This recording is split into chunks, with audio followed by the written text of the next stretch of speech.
Even though there was other Speedway bikes in the early 30s, such as the Douglas and Rouge and others, the J.A.P became one of the top Speedway performers of all time, and it won the most world championships also. It probably was the most competitive Speedway bike on the market ever, and it lasted the longest as well. My claim to fame was I was the last American Division I Speedway rider that rode a J.A.P. I only rode a J.A.P. I didn't ride a Jawa. I rode the J.A.P. exclusively. And I was the last Speedway rider to win a Division I scratch main event and handicap main ever in American history on a J.A.P.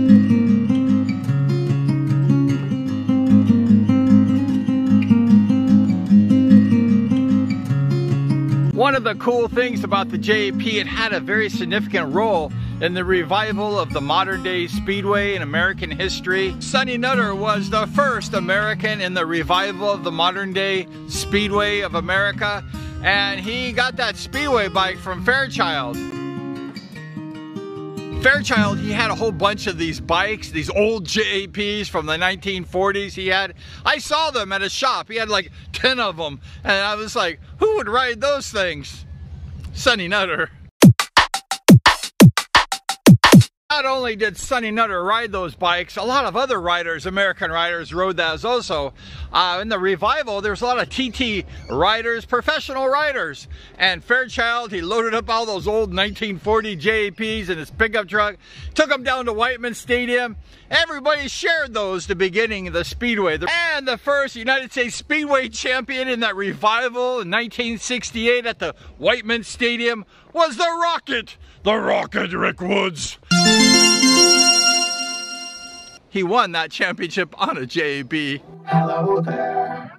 History says that the Bass brothers, Mike and Steve Bass, their first bikes in 1968 at the revival was a J.A.P.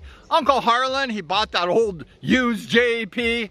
And guess what? The brothers shared that before they bought their Jawas. As you can see, the J.A.Ps had a significant history in America, and it had significant history throughout the world. So let's talk about the beginnings of the J.A.P. They're coming for you, Barbara. Oh no! Like we mentioned, in the early days, there was other Speedway bikes besides the J.A.P. They were not the first Speedway bikes. However, in Australia is where the history says in the mid-20s is where Speedway was happening. And there was an Englishman who later he formed his own Speedway bike, Harry Westlake. And he saw the Speedway in Australia, and he petitioned and sponsored a few of these riders and said, come to the UK, let's ride some Speedway. In England, those Australian riders, they start riding Speedway, and it became pretty successful. And the British people, the fans, also they had some new riders. They start enjoying that Speedway, and that's how the early days in England started. However, the Speedway bikes, the J.A.Ps, came this close to never happening. Stan Grinnan, he invited Prestwich to a Speedway race. And Prestwich went to that Speedway race at Stamford Bridge Speedway. And Prestwich was not impressed with Speedway at all. He thought that Speedway was kind of like a here today, gone tomorrow event. Toto, I have a feeling we're not in Kansas anymore. After that event, Prestwich said, no, I'm not really interested in Speedway or building the Speedway engines. What the hell? The reasoning that Prestwich didn't like it, he thought it was a craze. It was like a fluke. It was going to be here today, gone tomorrow. However, Speedway was here to stay. Oh, hello, Mr. Fancy Pants. There was a motorsports show in England, and Prestwich had a booth. He sold those J.A.P. motorcycle engines.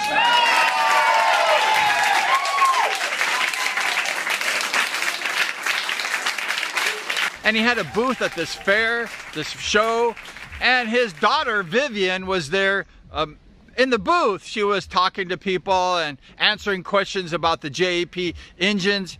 And the writer from Stamford Bridge, he went ahead, he was a captain, he went ahead and talked to Vivian and told her, like, hey, Speedway is really a great sport, and your dad should really get involved in this sport and build engines, because you're not building engines for Speedway bikes, only these regular motorcycles.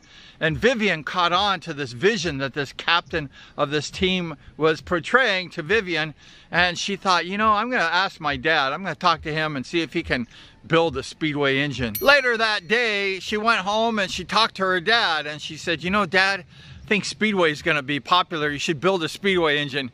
And her dad just said, no, I don't think I'm going to do it. And she begged and she pleaded with her dad, build that Speedway bike and develop it and get involved in the sport. You're going to make a lot of money. And after deep thought and contemplation, John Alfred Prestwich said, okay, we're going to build a Speedway bike. I think Prestwich was just trying to appease his daughter. He really probably didn't know what to do. He got himself into this mess, right? Promised his daughter he'd develop this engine, but he wasn't probably really into it. So he went back to his old buddy, Stan Grinnan, the guy who invited him to that first Speedway race.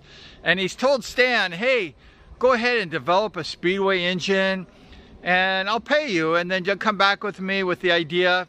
Let's see if we can make a Speedway bike. After 3 months of development, Stan went over to John and he went and showed him the plan, showed him the engine. And it just wasn't right because of the Douglas and the Rouge. They had like 28 horsepower. And this J.A.P that Stan introduced to Prestwich, it was grossly underpowered. Get over here and let me cut your hair. I got lots of power in this razor. I'm gonna cut you. This pretty good rider at the time named Wal Phillips, he switched from Douglas to Rouge at the time, and he went to Stan. They were friends, they're talking, and Stan said to Wal, can you help me develop this Speedway bike, this J.A.P? They realized revisions and valve timing for that special casting engine, it was running too cool on methanol fuel. Also, the early day fins on that cylinder head were too big on that J.A.P that Stan developed. And Wal said, cut those fins down and make them short. And they went ahead and cut those fins down. They made those revisions that Wal went ahead and he suggested. And guess what? The J.A.P, it tested really good as far as the performance, the horsepower. And it was the highest horsepower Speedway bike of the day. Eureka! Prestwich, he found his big Speedway bike, the one that was gonna take down the Rouge and the Douglas. And guess what? Wal Phillips, he went out back to that Speedway track, that first one. He test rode that first J.A.P, and it set lap records. Liftoff will start in T-minus 10 seconds. Wal Phillips was a pretty good rider in his day, and he went back to that Stamford Bridge Speedway track. He test rode that new J.A.P, the one that they redesigned. And guess what? It set lap records. That thing was great. Prestwich was very happy at that time, and he knew then he had a good Speedway engine. The winner is J.P. The J.A.P 4B was born, that long stroke. It was a push rod design. It was an oil lubrication, total loss system. The oil would go through the top of the frame, come through the frame, go through the engine. There's a little pumps that you can see working. And then the oil would go through the engine and it would drop onto the track. The 4B long stroke, it had a lot of compression. That was the key to that motorcycle running so strong. It was very powerful compression. It ran on methanol fuel. Methanol is a hot fuel and it burns hot and then it makes that bike go really fast. And thus the Speedway bikes, the J.A.Ps, were born. They started mass producing those engines in the factory in Tottenham, England. They went ahead and got a whole bunch of workers.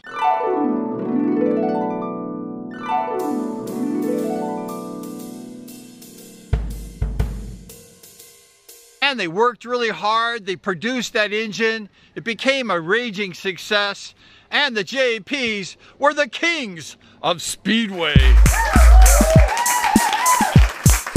If you wanted to win, you have to have a J.A.P. It knocked off the Douglas and Rouge. Nobody was riding those bikes because people were winning on the J.A.P. The J.A.P. engine has the record for the longest life of a Speedway engine. It was 25 years before somebody came and knocked them off. I think it was Jawa, ISO. 1952, John Alfred Presswich, he passed away, rest in peace. And it created some problems with that particular company. By 1957, the Speedway bikes were halted. The company started going down because of the owner, he was no longer there. And by 1963, the J.A.P. business was completely gone. I guess in order to stay up with the times, you have to develop the Speedway bikes. You have to make them faster and more innovative. But one of the problems that J.A.P. had is that they just kept it the same. It was really good, but it didn't have any advancements. And the Jawa, the ISO came by in the early 60s, mid 60s, and everyone started riding those bikes, and the J.A.P. now became defunct. In our hearts, the J.P.s will always be a fabulous bike. They were just fantastic. And they were originals, they were classics. And we appreciate you hanging out with us today, talking about the early days of the J.A.P. And if you like this show, you like the content, we do a lot of motorcycle shows, a lot of Speedway shows, please like and subscribe to the show. We appreciate you. We appreciate you very much. Thank you so much. And we're going to see you next time.